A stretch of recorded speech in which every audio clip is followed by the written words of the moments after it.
dengan mengucap Bismillahirrahmanirrahim.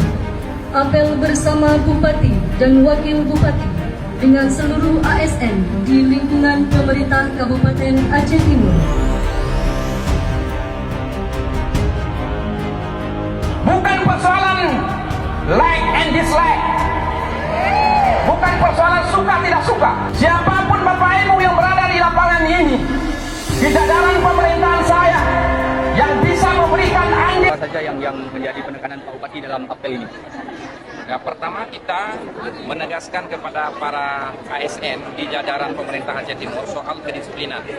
Karena pertama saya masuk, saya menemukan ada kendala kedisiplinan yang tidak berjalan di jajaran Pemkab Aceh Timur. Nah, hari ini saya sudah menyiapkan draft, ya. Nanti akan saya tangani terkait dengan instruksi Bupati, terkait dengan kedisiplinan. Jika memang ada pelanggaran, sanksinya akan kita berikan. Salah satunya adalah pemotongan CPP pegawai. Ya. Kemudian kedua, soal pelayanan kepada masyarakat.